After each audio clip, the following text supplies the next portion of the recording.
The winning blueprint presents.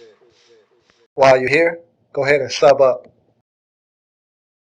For those of you who don't know, I am Lou, host of the football program in the lab room. Simply here talking football. Had a chance to watch a couple of games over the weekend, and I jotted down some notes while I was watching some of the preseason performances of some of these teams around the league. And so here to talk about what I saw.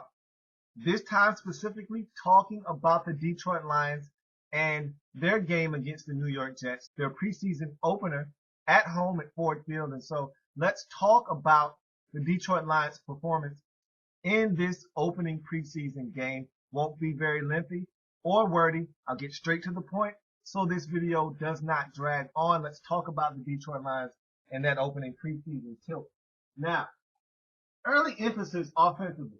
Get the ball to Bush. And you could see that that was something that they went out and game plan to do. They put extra emphasis, hey, let's get Reggie involved early and often, get him involved in the game, get the crowd into it. And Reggie did not disappoint. He delivered with a very scintillating run. It was only about 10 yards, but he made a guy miss. He got to the outside. He leaped over a defender, and that's what the Lions are looking for from Reggie Bush. That that jaw-dropping move, that burst, that acceleration, that ability to make guys miss in space and make big plays happen. If Reggie Bush is featured in this offense, if they get him the ball out in space, if they give him creases to run, he's going to do some things for this Detroit Lions football team. Let's go to the defensive side of the football, and Ziggy Ansah picks off Mark Sanchez for a pick six. Your first round pick, Ezekiel Ziggy Ansah out of BYU, comes in and makes an immediate impact. I mean, you can't really script it much better. Maybe a sack, forced fumble, recovery, and a touchdown is the only way he could have won up what he did with this pick six. I mean, he showed the athleticism that we knew he had coming out of the draft. The athleticism is what got him drafted at number 5 to the Detroit Lions. And it was on display because he disengages from a block. He reads screen, and that was something that I thought he was going to struggle with. Ad-libbing. He's a guy that's very mechanical because he's learning the game. He's very raw. So you tell him to do something, he does it. He doesn't ad-lib. He doesn't react to what's going on.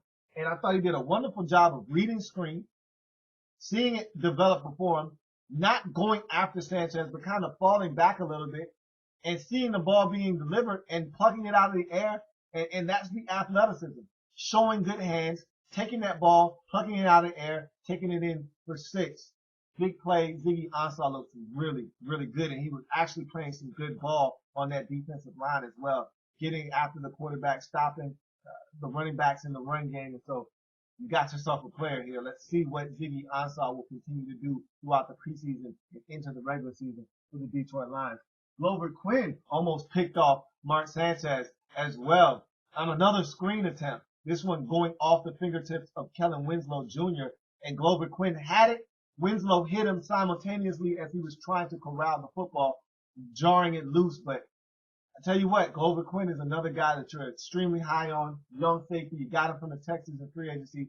You're looking for him to really make a huge difference alongside Louis Delmas in that secondary. Stafford, I was mixed on him in this game. He was 3 for 8 for about 51 yards or so.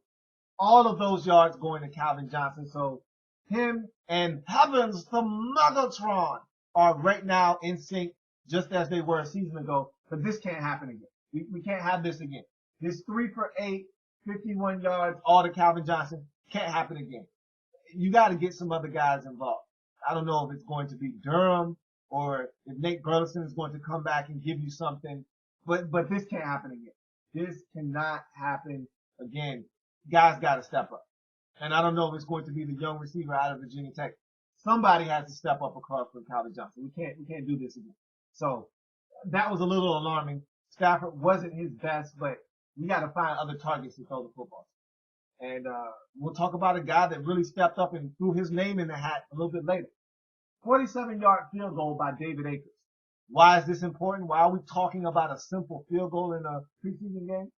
because this is the first field goal that wasn't kicked by Jason Hanson in over 20 years for the Detroit Lions.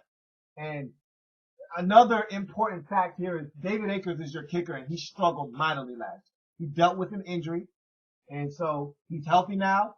He looked good on that 47-yard field goal attempt. You're hoping you get the good David Akers, the David Akers in 2011 that was the MVP for the San Francisco 49ers, and not the 2012 version of David Akers that at times looked like one of the worst kickers in the National Football League. You look at Detroit's defense. I thought they had some breakdowns early in this game. Let's look at a couple of them. Jeremy Curley opened twice on third downs. You can't have that happen on third and long. The Jets found themselves in 3rd and 7 or better a couple of times, and I thought you let them off the hook with some soft coverage, with some zone, some soft man-to-man. These guys were open, and look, with a quarterback like Mark Sanchez, you want to pressure this guy, make him make good throws. And there was too many soft coverages. And look, it's the preseason. I know Gunther Cunningham is going to ratchet it up once the season gets underway, but we know the secondary was one of the weak spots of this team a season ago. And in this game, nothing convinced me otherwise that they won't be a soft spot again. Again, Louis Delmas did not play. You had some young guys like Darius Slay in that secondary. We'll talk about him in a second. But yeah, you're going to make mistakes, but this is the time to do it. Correct your mistakes, get better as a football team. But Curley was open. So was Clyde Gates on third down. And so you got to get better. You got a linebacker battle out there at the weak spot for outside linebacker.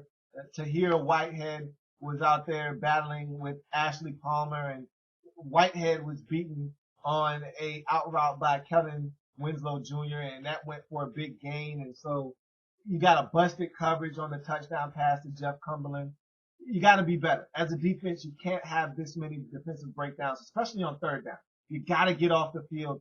Lions did not do that in this game. I'm looking for them to improve in the coming preseason games into the regular season on third downs. If you want to be a better team, if you want to be a better defense, you need to get off the field on third down.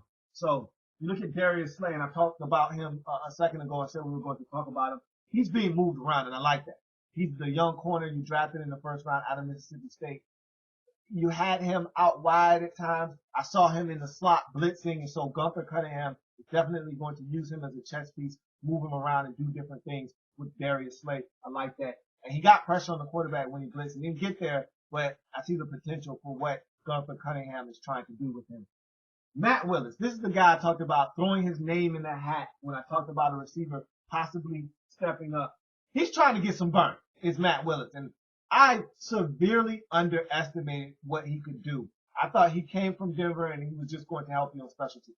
Well, he made 2 acrobatic catches, one almost going out of bounds, making the catch, had it under review, and it was overturned as a catch. And so that was a big play that led to the next play that he made in the end zone, a diving grab on a beautiful throw by Sean Hill. And look, Matt Willis is trying to throw his name in the hat to get some burn on this Detroit Lions roster. And look, if he keeps making plays like this throughout the preseason, it's going to be hard to keep this man not only off the roster, but off of the field when this season starts and you're looking to find guys to take some of that pressure off of Megatron. So I thought Matt Willis did himself a huge, huge justice in this game. He started out with a bang in this preseason. Let's see if he can continue to build off of what he was able to do against the Jets. Man, I like Willie Young. And I liked Willie Young last year. I always kept saying to myself, this guy looks like he could fill out his frame a little bit more. He looks like he could put on another 15 pounds of muscle. Where's the rest of Willie Young? I always thought that was going to hold him back. But Willie Young looks the same, and he's still getting pressure. He's still in the backfield as a disruptive force. I like Willie Young, and I think this guy can be a player for the Detroit Lions. I want to keep my eye on Willie Young. The Detroit Lions, look, I know I'm stating the obvious here. And if you're a Detroit Lions fan, you probably already know this, and I don't have to tell you this. But I'm going to tell you anyway because I don't think it's said enough. The Detroit Lions have a really good, and probably even more importantly, a very reliable backup quarterback in Sean Hill. You probably got one of the better backup quarterback situations in this league. I think one of the positions that goes unnoticed and undervalued in this league is the backup quarterback position. And in Detroit, we've seen Stafford get hurt in the past. He's been relatively healthy over the last 2 seasons, but before then, we know he was a fragile quarterback. And in this league, you never know. And all it takes is one play. You've got a guy that can step in and keep the ship more than afloat if Stafford were to go out for a 4-week period. I just really like the poise, the moxie. And he's a veteran leader. It's Sean Hill, and he can come in and he can flat out get it done. I thought he showed that in this game. I love your backup quarterback situation with Sean Hill. And basically, that's what I took away from this opening preseason game of the Detroit Lions. Like the content? Want more? Sub up.